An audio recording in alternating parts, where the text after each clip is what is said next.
আসসালামু আলাইকুম। নিপা ডেইলি কুকিংয়ে স্বাগতম জানাচ্ছি আমার আজকের রেসিপি দেখার জন্য। আজ আমি আপনাদের সঙ্গে নতুন আরেকটি রেসিপি শেয়ার করব। চিংড়ি দিয়ে ঝিঙ্গা আলুর ঝোল তরকারি।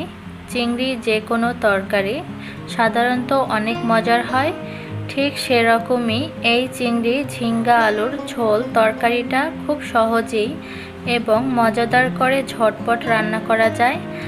আমার অনেক পছন্দের এই সবজিটাই আজকে আপনাদের সঙ্গে শেয়ার করছি। চলুন তাহলে দেখে নিই কীভাবে এই রান্নাটা করা যায়।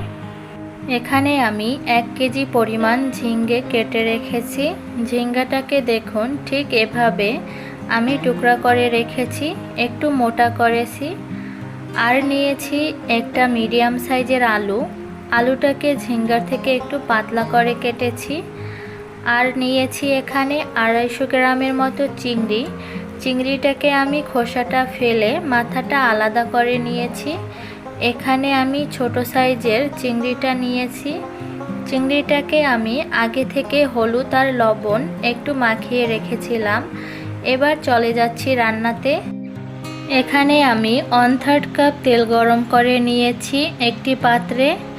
গরম তেলে এবার চিংড়িটাকে ছেড়ে দিয়ে একটু ভেজে নিব। চিংড়ি কিন্তু খুব বেশি ভাজলে শক্ত হয়ে যায়, এই জন্য আমি চিংড়িটাকে খুব বেশি ভাজবো না। জাস্ট 2 থেকে 3 মিনিট এটাকে এপাশ ওপাশ করে ভেজে নিব। ঠিক 2 মিনিট চিংড়িটাকে ভাজার পরে এখানে আমি বাটা মশলা ইউজ করছি। দিয়ে দিচ্ছি 1 টেবিল চামচ পেঁয়াজ বাটা। নিচে থেকে যাতে লেগে না যায় এই জন্য একটু নেড়ে নিয়ে বাকি বাটা মশলাগুলো অ্যাড করছি। দিয়ে দিচ্ছি 1 টেবিল চামচ রসুন বাটা এবং 1 চা চামচ আদা বাটা। এবার এই মশলাগুলোকে চিংড়ির সাথে ভালো করে একটু কষিয়ে নিচ্ছি। তারপরে অ্যাড করছি গুঁড়া মশলাগুলো। দিয়ে দিলাম 1/2 চা চামচ হলুদের গুঁড়া, 1/2 চা চামচ ধনিয়ার গুঁড়া এবং 1/2 চা চামচ মরিচের গুঁড়া। ঝালটা এখন আমি একটু কমই দিচ্ছি, কারণ আমি পরে কাঁচামরিচ অ্যাড করব।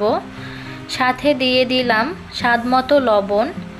এবার এই সবগুলো মশলাকে ভালোভাবে চিংড়ির সাথে কষিয়ে নিতে হবে। মশলাগুলো যাতে পুড়ে না যায় এই জন্য সামান্য একটু পানি দিয়ে আমি ভালো করে মশলাগুলোকে কষিয়ে নিচ্ছি। মশলাগুলো কষানো হয়ে গেছে আমার। দেখুন আমার 4 থেকে 5 মিনিট সময় লেগেছে মশলা কষাতে। এ পর্যায়ে আমি দিয়ে দিচ্ছি সেই কেটে রাখা সবজিগুলো দেওয়ার পরে মশলার সাথে খুব ভালো মতো সবজিগুলোকে মাখাতে হবে। তাতে কিন্তু সবজির টেস্টটা অনেক ভালো আসবে। আমি ঢেকে দিচ্ছি 5 মিনিটের জন্য। ঠিক 5 মিনিট পরে ঢাকনাটা তুলে নিচ্ছি। দেখুন সবজিটা কিন্তু কিছুটা পানি ছাড়তে শুরু করেছে। এই পর্যায়ে কিন্তু পানি ছাড়াই এই সবজিটাকে মশলার সাথে এবং চিংড়ির সাথে একটু কষিয়ে নিতে হবে, তাতে সবজির কাঁচা ফ্লেভারটা দূর হয়ে যাবে। এবার আর একটু নাড়াচাড়া করে ঢেকে দিচ্ছি আরও 5 মিনিটের জন্য। ঠিক 5 মিনিট পরে আমি আবারও তুলে নিচ্ছি ঢাকনাটা। দেখুন ইতিমধ্যেই কিন্তু সবজিটা থেকে অনেক পানি বেরিয়ে গেছে। এবার কিন্তু সবজিটা আমার কষানো হয়ে গেছে। এই পর্যায়ে অ্যাড করে দিচ্ছি 5-6টি ফালি করে রাখা কাঁচামরিচটা দেওয়ার পরে আমি এখন ঝোলের জন্য পানি দিয়ে দিচ্ছি। এখানে আমি 1 কাপের মতো পানি ব্যবহার করেছি ঝোলের জন্য। ঝিঙ্গা এমনিই অনেক নরম হয়, খুব বেশি ঝোলের পানি এখানে প্রয়োজন নেই, অল্পতেই এটা সেদ্ধ হয়ে যাবে।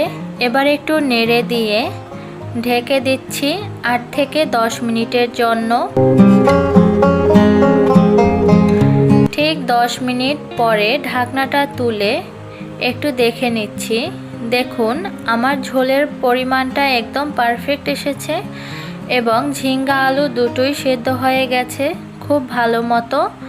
এখন এখানে অ্যাড করে দিচ্ছি প্রায় 1 চা চামচের মতো ভাজা জিরার গুঁড়া। এটাতে তরকারির ফ্লেভারটা অনেক সুন্দর আসে।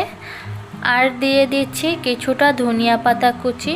ধনিয়া পাতা কুচিটাও অপশনাল, এটা আপনারা পছন্দ করলে দিতে পারেন। ঢেকে দিচ্ছি 2 মিনিটের জন্য, এতে ফ্লেভারটা খুব ভালো মতো তরকারিতে ঢুকবে। ঠিক 2 মিনিট পরে পরিবেশনে চলে এসেছি। দেখলেন তো কত সহজেই চিংড়ির এই সবজি তৈরি করে ফেলা যায়। এই রকম গাঢ় মাখা মাখা ঝোল গরম ভাতের সাথে এই তরকারি অসাধারণ লাগবে খেতে।